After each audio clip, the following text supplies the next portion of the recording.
लोकोपि ताव देव किंतु भोजना आदि व्यापार सत्वा शरीर धारण विधि। इसमें सूत्र में नारद मुनि जी कह रहे हैं कि वैदिक कर्मों के साथ साथ लौकिक कर्मों को भी करना चाहिए और गृहस्थ आदि का पालन भी करना चाहिए। सावधानी पूर्वक करे। जो भक्त है वो अपने जो बाहर के कर्म हैं, गृहस्थ आदि के जो धर्म हैं, वो भी अपना विधि पूर्वक करे और उसे करने चाहिए। तो बाहर के कर्म तो वो करेगा जो भक्त होगा, लेकिन वैदिक कर्म तो वो करेगा नहीं कोई, क्योंकि उसके लिए तो जो शरीर से हो रहा है, जो भक्त है, जो अन्य भक्त है, जिसके अंदर वो परमपिता परमात्मा की भक्ति प्रकट हो गई है, तो वो कोई वैदिक कर्म नहीं करेगा। वो लौकिक कर्म जो होते हैं, संसार के होते हैं, वे तो उसके शरीर से हो भी जाएंगे, लेकिन वैदिक कर्म कोई नहीं करेगा। वे अपने आप ही अनायास छूट जाते हैं उससे। और भोजन आदि कार्य भी स्वयं होते रहते हैं शरीर से। तो जो भक्त है ना, भक्त के शरीर से भोजन आदि कार्य स्वयं होते रहते हैं, परंतु अहंकार आदि क्रम में अवस्था भी रहेगी। तो अहंकार भी उसके अंदर रहेगा, क्योंकि अभी भक्त भक्ति तो कर रहा है, लेकिन जो उसका अहंकार ना पूरी तरह से मिटा नहीं है, वो अहम उसके अंदर है। मैं जब तक दो बने रहेंगे, भक्त और भगवान, तो अहम रहेगा। जब एक होगा, जब ये अहंकार मिटेगा। वे शरीर के लिए आवश्यक है। यद्यपि प्रेम के नशे में चूर भक्त अहंकार आदि के लिए कोई इच्छा करता है, न चेष्टा करता है, परंतु अहंकार आदि प्राप्त होने पर अभ्यासवश अनानासी उसके द्वारा कर्म होते हैं। तो भक्त से अपने आप ही कर्म होते हैं। जब तक उसका शरीर रहेगा, तो शरीर से कर्म तो स्वयं ही होंगे। तलछनानी वाचयंते नाना मत वेदांत। अब नाना मतों के अनुसार उस भक्ति के लक्षण हम बताएंगे। तो भक्ति के लक्षण क्या हैं? नारद जी कह रहे हैं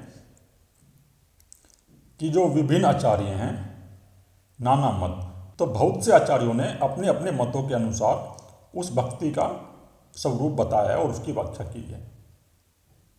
नारद जी ने अपना बताया है, और भी कुछ ऐसे हुए, सांडल्य जी के भी भक्ति सूत्र हैं। तो भक्ति के सभी ने जो है ना, जो बड़े बड़े ऋषि महर्षि हुए हैं, उन्होंने अपने अनुसार उस भक्ति के लक्षण बताए हैं और व्याख्या की है। तो इसमें यही कह रहे नारद जी, अब हम इसके बारे में कुछ बताएंगे कि भक्ति के लक्षण क्या हैं और भक्ति क्या है। पूजा दिशु अनुराग इति प्राश्रय। पाराशर नंदन जी श्री वेदव्यास जी के मत अनुसार भगवान की पूजा आदि में अनुराग होना भक्ति है। तो जो महर्षि पाराशर हुए हैं, वो कह रहे हैं कि भगवान की जो पूजा करते हैं वही भक्ति है। तो पूजा भी एक भक्ति में आ जाती है। जो भक्त है ना, भगवान की पूजा करता है, लेकिन उसके अंदर अगर समर्पण है, वो समर्पण भाव से पूजा करता है भगवान की, या मंदिर जाता है या अपने घर में पूजा करता है और उस पूजा में उसका अनुराग हो जाता है, तो वही भक्ति है। तो अनुराग ये हो गया उसका कि उसका जो चित्त है ना, उसकी पूजा में लग गया, और जिसका मन उस पूजा में लग गया तो वो अनुराग हो गया, और वही भक्ति है। जब तक तुम्हारा पूजा में मन नहीं लगेगा तो भक्ति नहीं है। तुम्हें अपने तन मन धन को भगवान को समर्पित करना पड़ेगा। तो जो पूजा की सामग्री है, वो तन मन धन भगवान की पूजा की सामग्री है। तो तुम फूल चढ़ा रहे हो, पैसे चढ़ा रहे हो, लेकिन वो भगवान को नहीं चाहिए। भगवान को क्या चाहिए? भगवान को चाहिए तन मन धन से समर्पित। जब तुम तन मन धन से उस भगवान को समर्पण कर दोगे और पूजा विधि अपनी आगे बढ़ाओगे, तो निश्चय ही तुम जो है ना, उस भक्ति मार्ग में आगे बढ़ जाओगे। और तुम्हारे अंदर श्रद्धा उत्पन्न होनी चाहिए। जब तुम्हारे अंदर उस भगवान के प्रति श्रद्धा उत्पन्न हो जाएगी, भगवान की प्रतिमा अथवा विश्व रूप भगवान की पूजा करनी चाहिए, तो भगवान की प्रतिमा की जो पूजा करते हो ना, तो उसमें तुम्हारा मन लगा होना चाहिए।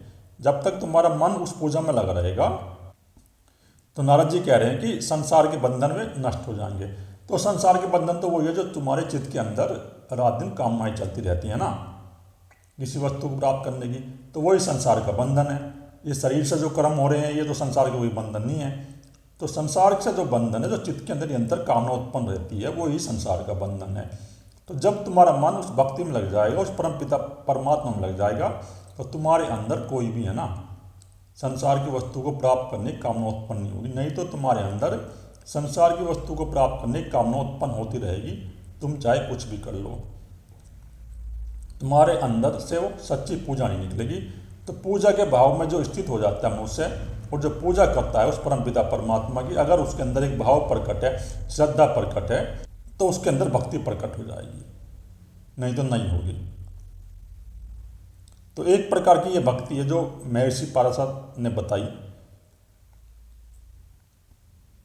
और आजकल जो ये भक्ति है ना पूजा वाली, ये ज़्यादातर है, क्योंकि ज़्यादातर लोग ऐसे हैं कि पूजा करते हैं लेकिन पूजा करके अपने आगे खाना पूर्ति करते हैं। वो कोई अगर घर में लड्डू गोपाल की मूर्ति भी लगाए हुए बैठा है तो जाएगा, खाना पूर्ति करेगा, भोग लगा के आ जाएगा 1 मिनट में तुरंत ही।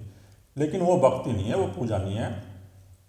पूजा तो वही है कि तुम भगवान की मूर्ति के सामने बैठो, 1 घंटा बैठो और उसके पूजा पाठ करो और समर्पण करो और उसका ध्यान करो। जब तुम उसका ध्यान करोगे और समर्पण करोगे, पूजा पाठ करोगे एक प्रेम भाव से अपने अंदर एक श्रद्धा उत्पन्न करके, तो निश्चय ही तुम्हें भक्ति उपलब्ध हो जाएगी। ऐसा खाना पूर्ति करने से कोई भक्ति उपलब्ध नहीं होगी।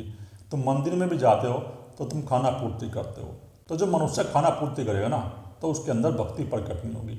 अगर तुम्हें अपने चित्त के अंदर भक्ति प्रकट करनी है तो तुम्हें खाना पूर्ति बंद करनी पड़ेगी और अपने मन के अंदर एक सच्चा समर्पण लाना पड़ेगा। जब तुम्हारे मन के अंदर एक सच्चा समर्पण आ जाएगा, तभी तुम्हारे मन के अंदर वो भक्ति प्रकट होगी, अन्यथा तुम्हारे मन के अंदर वो भक्ति प्रकट नहीं होगी। कथा दिशवती गर्ग। अब जो गर्ग महर्षि हुए हैं, गर्गाचार्य हुए हैं, उनके मत के अनुसार भगवान की कथा आदि में अनुराग होना ही भक्ति है। तो महर्षि गर्ग ये कह रहे हैं कि जो भगवान की कथा, उसमें अनुराग होना ही भक्ति है। तो ये जो कथा चल रही है आजकल, लोग कथा कह रहे हैं, अगर इनको कोई प्रेम पूर्वक सुने, भावपूर्वक सुने और उनमें अनुराग हो जाए तो भक्ति है। जब तुम भगवान की कथा सुनते हो, जो भागवत कथा चल रही है आज, तो जब तुम उस भागवत में डूब जाओगे ना अंदर से, तो तुम्हारे अंदर प्रेम प्रकट होगा। उस कथा को तुम ध्यानपूर्वक सुनोगे तो वही भक्ति का अनुराग है। ऐसा नहीं है अगर आप कथा में बैठे हो और कथा में बैठे बैठे आपके मन के अंदर तो संसार की कामना उत्पन्न हो रही है, तो तुम्हारे मन के अंदर संसार की कोई कामना उत्पन्न ना हो। अपने मन को खाली करो और मन को खाली करके जब तुम कथा सुनोगे तो तुम्हें कथा का भी लाभ होगा। और जब तुम्हारा उस कथा में, उस भगवान में अनुराग हो जाएगा तो वही भक्ति है। महर्षि गर्ग यही कह रहे हैं कि एक प्रकार की भक्ति ये है, जब हम भगवान की कथा सुनते हैं और उस कथा को होशपूर्वक सुनते हैं, ध्यानपूर्वक सुनते हैं, तो हमारे अंदर भक्ति प्रकट हो जाएगी। कथा को भी तुम्हें सुनना है तो होशपूर्वक सुनना है। इस प्रकार जो ना कथा को तुम बेहोशी में मत सुनो। अगर तुम बेहोशी में कथा को सुनोगे तो तुम्हें कथा का कोई लाभ नहीं होगा। जब तुम्हारे अंदर प्रेम प्रकट हो जाएगा, श्रद्धा प्रकट हो जाएगी और फिर आप कथा को सुनोगे तो तुम्हें कथा का भी लाभ होगा, अन्यथा तुम्हें कथा का कोई लाभ नहीं होगा। तो महर्षि गर्ग यही कह रहे हैं कि भगवान की लीला और उसके गुणों की कथा जब तुम सुनोगे तो वही भक्ति है। या उसका कीर्तन करोगे, भगवान का कीर्तन भी चलता है, राधे राधे नाम का कीर्तन चलता है, हरे कृष्ण हरे राम का कीर्तन चलता है, तो निम्न प्रकार के कीर्तन है, तो वो भी भगवान की कथा में आ जाते हैं।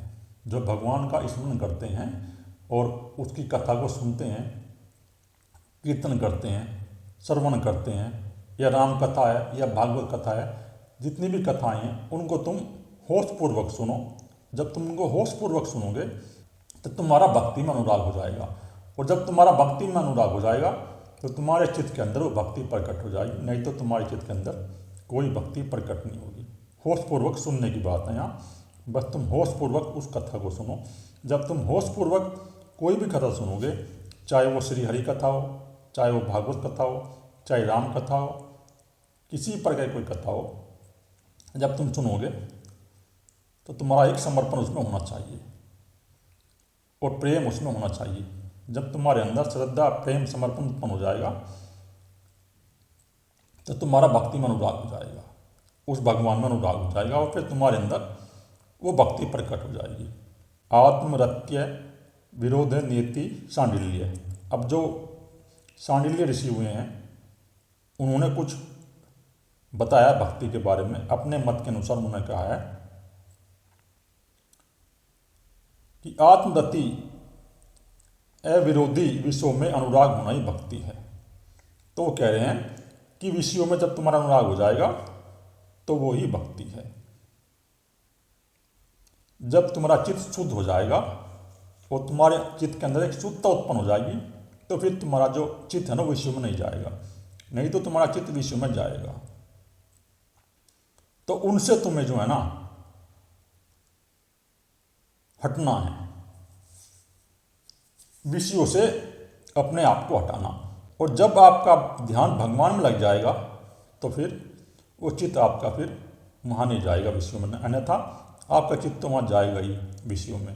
तो अगर आपको भगवान में ध्यान लगाना है तो तुम्हें विषयों में आसक्ति छोड़नी पड़ेगी। और जब तुम्हारी विषयों से आसक्ति खत्म हो जाएगी तो वही भक्ति है। सांडिल्य जी ये कह रहे हैं कि जो विषयों में आसक्ति छोड़ देता है तो विषयों से आसक्ति ऐसे नहीं छूटेगी। जब तुम्हारे अंदर एक श्रद्धा उत्पन्न हो जाएगी, प्रेम उत्पन्न होगा उस भगवान के लिए, उस भगवान को देखने के लिए और अपने चित्त के अंदर उस भगवान को प्रकट करने के लिए, जब तुम्हारे अंदर वो प्रेम प्रकट होगा तो वही सच्ची श्रद्धा है, ऐसा कोई श्रद्धा नहीं है। तो अपने अंदर प्रेम प्रकट करो, श्रद्धा प्रकट करो। नारदस्तु तद प्रीता खिला चरिता तदमी स्मरणो परम व्याकुल नेति। परंतु देव ऋषि नारद के मत से अपने सब कर्मों को भगवान में अर्पण करना, भगवान को थोड़ा सा भी विस्मरण होने में परम व्याकुल होना ही भक्ति है। तो जो देव ऋषि नारद हैं वो कह रहे हैं कि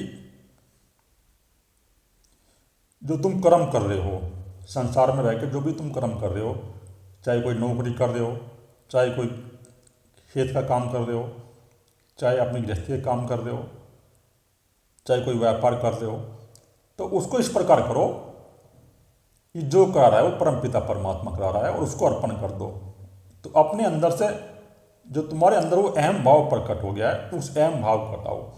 जब तुम उस अहम भाव को हटा दोगे और उन कर्मों को भगवान को अर्पण कर दोगे तो वही भक्ति है। और भगवान का तुम्हें अपने अंदर से विस्मरण नहीं करना। तुम्हें 24 घंटे चलते फिरते जब तुम कर्म करोगे अपने अंदर भगवान का उच्चारण करता रहना है। उस भगवान को समर्पित कर दो।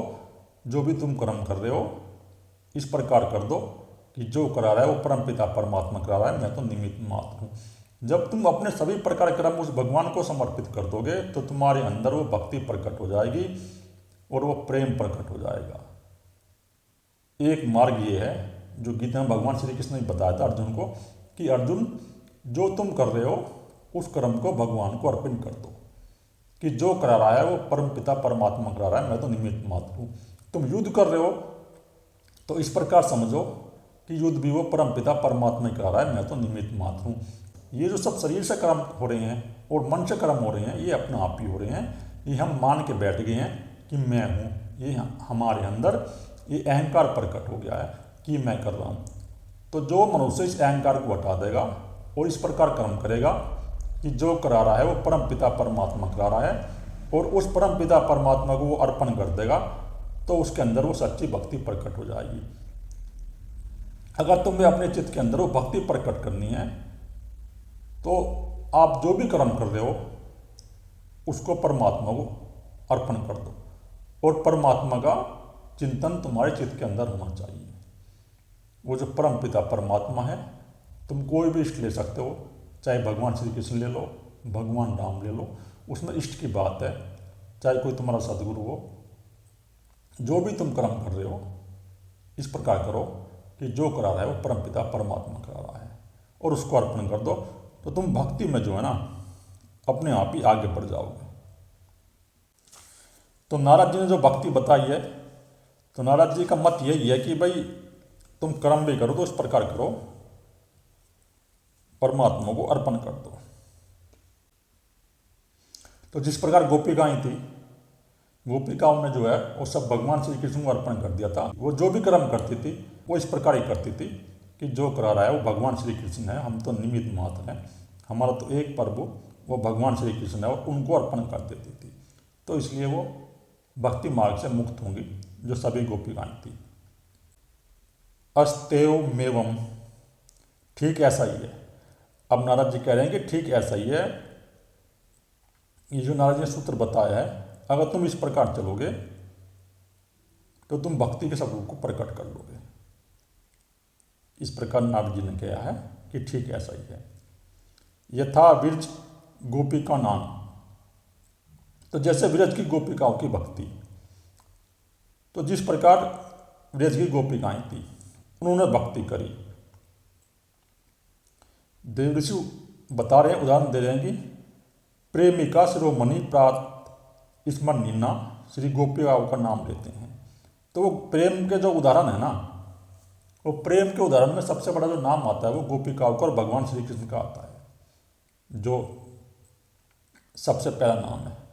तो गोपिकाओं ने अपने अंदर प्रेम प्रकट कर लिया भगवान श्री कृष्ण के प्रति, और जब उन्होंने प्रेम प्रकट कर लिया तो उनके चित्त के अंदर वो भगवान श्री कृष्ण प्रकट हो गए। तो फिर वो भगवान श्री कृष्ण से बात भी करती थी और रहती भी थी। तो उनका चित्त एकाग्र हो गया भगवान श्री कृष्ण में, प्रेम वशी हो गया। बस उन्होंने क्या किया, बस भगवान श्री कृष्ण को प्रेम कर लिया, और प्रेम करके ही वो मुक्त होगी। तो जिसके अंदर इस प्रकार की भक्ति हो जाएगी, प्रेम प्रकट हो जाएगा तो मुक्त हो जाएगा। और इसलिए जगत में गोपिकाओं को उदाहरण बताया जाता है कि गोपिकाएं जो थी वो मुक्त होगी। तो जो गोपिकाओं का प्रेम था वो सच्चा प्रेम था, उनके अंदर कोई वासना उत्पन्न नहीं थी, उनके अंदर तो बस भगवान श्री कृष्ण से उनको लगन लग गई थी, और वो भगवान श्री कृष्ण का चित्र उनके अंदर प्रकट हो गया था। वो चिंतन भी करती तो भगवान श्री कृष्ण का, वो कुछ वाणी से गुणगान भी करती थी तो भगवान श्री कृष्ण का, तो जो भी करती थी वो सब भगवान श्री कृष्ण को उन्होंने अर्पण कर दिया था, और उनके अंदर वो भक्ति प्रकट हो गई थी। वो जो सच्ची भक्ति है वो ऐसे नहीं मिलती, वो बड़े भाग्य से मिलती है और समर्पण से मिलती है। ऐसे भक्ति उपलब्ध नहीं होती, ऐसे तो कोई भी कर लेगा। जो गोपिकाओं की भक्ति थी वो बड़े समर्पण से उपलब्ध होती है। तत्रापि न महात्म ज्ञान विस्मृत्य पवाद, इस अवस्था में भी गोपिकाओं में महात्मा ज्ञान की विस्मृति का अपवाद नहीं है। अर्थात देवऋषि कह रहे हैं कि गोपिकाएं भगवान श्री कृष्ण के प्रभाव रहस्य और गुणगान को जानती थी। कुछ लोगों का कहना यह भी है कि प्रेम में महात्मा ज्ञान नहीं रहता, जो ज्ञान है ना वो प्रेम में खत्म हो जाता है, उनके अंदर कोई ज्ञान नहीं रहता। तो इसलिए तो उद्धव आए थे, जब उद्धव वहाँ गए थे गोपिकाओं के पास, तो उन्होंने कहा कि आप ज्ञान मार्ग पर चलो और ज्ञान ले लो, इस प्रेम से आप पार तो होगे नहीं, इस प्रेम से तो कुछ होने वाला है नहीं, ये तो जो है अज्ञान है। तो गोपिकाओं ने फिर उसको प्रेम की शिक्षा दी, और फिर उद्धव भी वहाँ से निकला तो उद्धव भी प्रेम में डूब गया। तो ज्ञान का शिखर भी जो है वहाँ प्रेम में डूब गया। प्रेम ऐसी चीज़ है कि प्रेम में सब डूब जाते हैं। प्रेम में जो है बड़े बड़े ज्ञान के शिखर भी ढेर हो गए। उद्धव जैसे जो उद्धव थे, जो बड़े ज्ञानी थे, जो ज्ञान इकट्ठा करके लाए थे बुद्धि में, तो वो भी सब वहाँ बह गया। वो प्रेम उद्धव के अंदर प्रकट हो गया। और जब उद्धव जी भगवान श्री कृष्ण के पास गए तो गोपिकाओं के पद गाते गाते गए और उनकी आंखों में आंसू बह रहे थे, क्योंकि उनके अंदर भी वो प्रेम प्रकट हो गया था। जो उनका ज्ञान था वो सब बह गया था। तो ज्ञान नहीं चलता, इसमें ये कह रहे हैं देवऋषि कि जो ज्ञान है ना वो प्रेम में नहीं चलता। ज्ञान अलग है, प्रेम अलग है। तो सभी अपने अपने मार्ग है, ज्ञान मार्ग भी अलग है। ज्ञान मार्ग से बहुत मुक्त हुए हैं। आचार्य शंकर का जो था वो ज्ञान मार्ग था और उनसे वो मुक्त हुए हैं। कर्म मार्ग है, ज्ञान मार्ग है, भक्ति मार्ग है, योग मार्ग है, सभी मार्ग हैं और सभी मार्गों से लोग मुक्त हुए हैं, मनुष्य मुक्त हुए हैं इस जगत में। ऐसा नहीं है। लेकिन प्रेम के सामने कोई ज्ञान नहीं चलता। प्रेम तो प्रेम ही है, जिसके अंदर प्रेम प्रकट हो गया भगवान के प्रति तो वो ऐसे ही पार हो जाएगा। बस अपने अंदर एक सच्चा प्रेम प्रकट करने की ज़रूरत है। जब तुम्हारे अंदर वो सच्चा प्रेम प्रकट हो जाएगा तो तुम्हारी जो लौकिक वासना है वो भी नष्ट हो जाएंगी। जो संसार की वस्तु को प्राप्त करने की वासनाएं चित्त के अंदर चलती रहती हैं ना, तो तुम्हारी जो लौकिक वासनाएं हैं वे भी सब नष्ट हो जाएगी। जो संसार की वस्तु को प्राप्त करने की इच्छा तुम्हारे मन के अंदर चलती रहती है, जब तुम्हारे अंदर प्रेम प्रकट हो जाएगा तो तुम्हारी भी वासनाएं भी नष्ट हो जाएंगी।